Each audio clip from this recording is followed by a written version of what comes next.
আমি পদ্মজা, পর্ব ২০। লেখক ইলমা বেহেরোজ। আজ যেন শুধু মোড়ল বাড়ির মাথার ওপরে সূর্যটা উঠেছে। সকাল থেকে আত্মীয় আপ্যায়নের প্রস্তুতি চলছে তোড়জোড়। সবাই ঘেমে একাকার। বাড়ির প্রতিটি মানুষ ব্যস্ত। মোর্শেদ হিমেল ও প্রান্তকে নিয়ে বাজার করে ফিরেছেন সূর্য ওঠার মাথায়। লাহারি ঘরের পাশে বড় উনুন করা হয়েছে। সাধারণ চালের পরিবর্তে সুগন্ধি সিদ্ধ চালের ভাত রান্না করা হয়েছে। ফিরনি, রাজহাঁসের মাংস রান্না করা হচ্ছে। বাড়ি জুড়ে রমরমা ব্যাপার। একদিন আগের ঘটনা ধামাচাপা পড়েছে ৯৫ ভাগ। ছোট ছোট দরিদ্র ছেলেমেয়েরা খাবারের ঘ্রাণ পেয়ে ছুটে এসেছে মোড়ল বাড়ি। সবার মধ্যে নতুন উত্তেজনা, নতুন অনুভূতি। শুধু পূর্ণা এখনো সেদিনের ঘটনা থেকে বেরোতে পারছে না। চিত হয়ে শুয়ে আছে ঘরে। পদ্মজা মঞ্জুরা ও শিউলির মাকে কাজে সাহায্য করছিল। হেমলতা ধমকে ঘরে পাঠিয়ে দেন। পদ্মজা ঘেমে ভেজা কপাল মুছতে মুছতে ঘরে প্রবেশ করে। পূর্ণা দুচোখ জলে নদী। পদ্মজা বিছানার ওপরে পা তুলে বসল। পূর্ণা পদ্মজার উপস্থিতি টের পেয়ে হাতের উল্টা পাশ দিয়ে চোখের জল মুছল। পদ্মজা কণ্ঠ খাদে নামিয়ে বলল, চোখের জল কি শেষ হয় না? পূর্ণা নিরুত্তর। পদ্মজা অভিজ্ঞ স্বরে বলল, দেখ পূর্ণা, এসব মনে রাখলে তোরই ক্ষতি। দেখছিস না, আমি একদিনের ব্যবধানে সব ভুলে হবু শ্বশুরবাড়ির মানুষদের জন্য রান্নাবান্না করছি।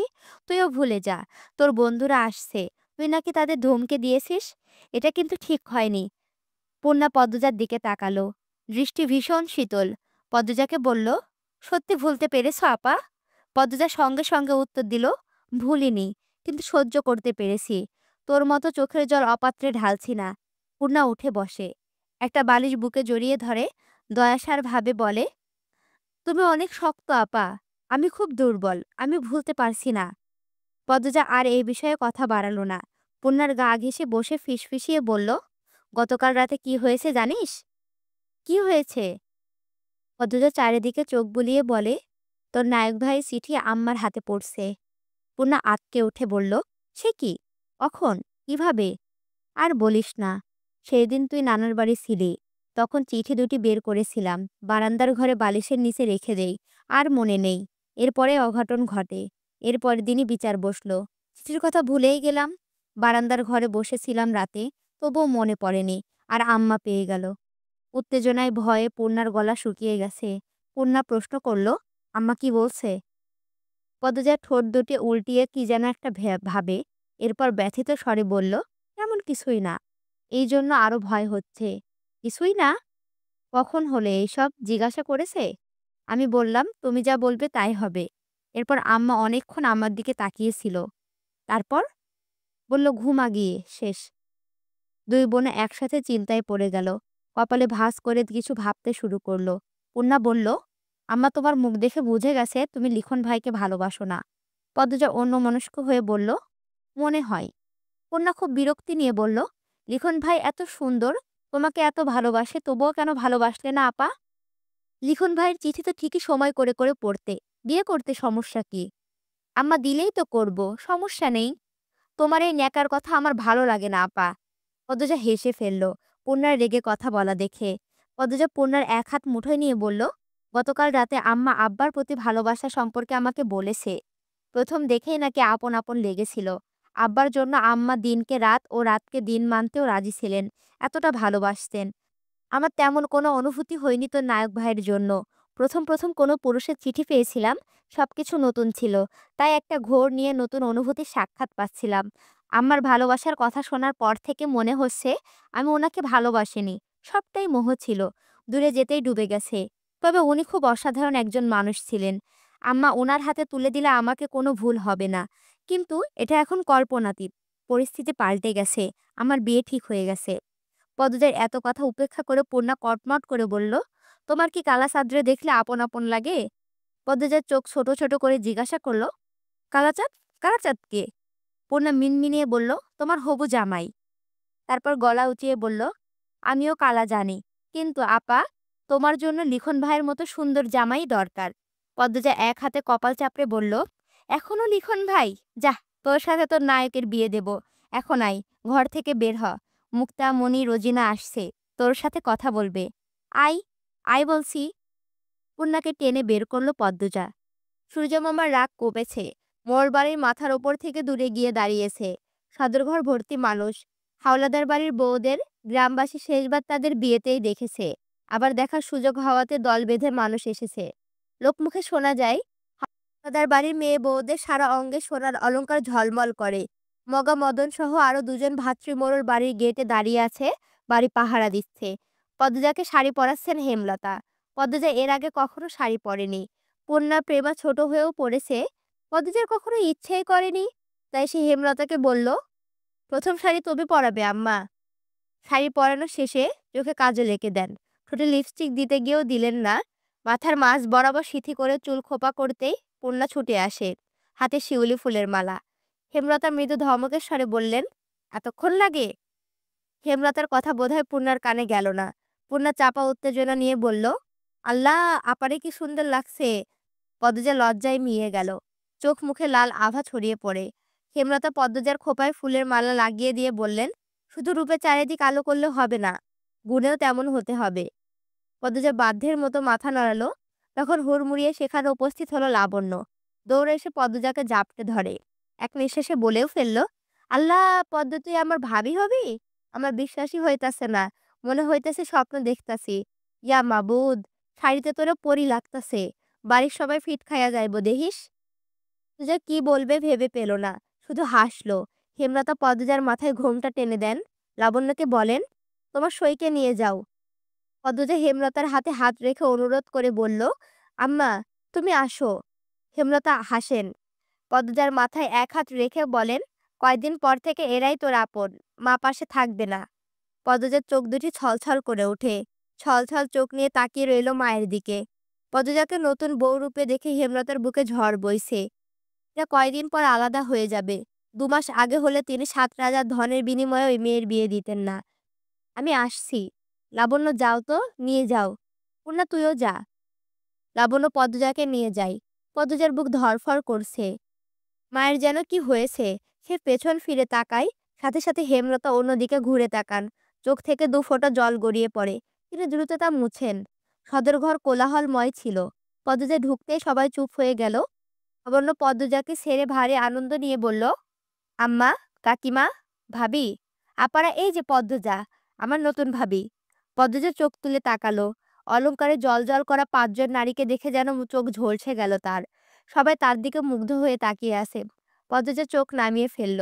তখন কোথা থেকে আবির্ভাব হলো আমিরের। সদর দরজার মুখে দাঁড়িয়েছিল পদ্মজা। পদ্মজাকে দেখে থমকে গেল সে।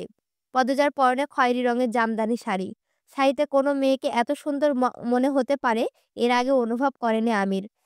আমিরের লজ্জা খুব কম। সে উপস্থিত গুরুজনদের উপেক্ষা করে পদ্মজাকে বলল, মাশাআল্লাহ, দিনের বেলা চাঁদ উঠে গেছে। লজ্জায় পদ্মজার রগে রগে কাঁপন ধরে। এত লজ্জাহীন মানুষ কি করে হয়? আমিরের মা ফরিদা ধমকের স্বরে বললেন, বাবু, এনে আইসা ব। পদ্মজাতে দৃষ্টি স্থির রেখে মায়ের পাশে গিয়ে বসল। হেমলতা সদর ঘরে প্রবেশ করতে আমির ধরফরিয়ে উঠল। ছুটে এসে হেমলতার পা ছুঁয়ে সালাম করল। হবু শাশুড়ির প্রতি আমিরের এত দরদ দেখে ফরিনা খুব বিরক্ত হলেন। পাশ থেকে ফরিনার যা আমিনা ফিসফিসিয়ে বলল, মেয়ের রূপ আগুনের হলকা, বাবু এবার হাতছাড়া হইল বলে। আমিনার মন্ত্র ফরিনার মগজে ধোলাই করতে পারল না। পদ্মজার রূপে তিনিও মুগ্ধ। আমির কালো বলে তিনি ছোট থেকে আমিরকে বলতেন, বাবু, তোর জন্যে চান্দিল্লাকান বউ আনাম। আর সেই কথা রক্ষার পথে। তিনি শুধু পছন্দ করছেন না শাশুড়ির প্রতি আমিরের এত দরদ। কি দরকার ঝাঁপিয়ে পড়ে পায়ে ধরে সালাম করার? আমির হেমলতাকে ভক্তির সাথে বলল, ভালো আছেন?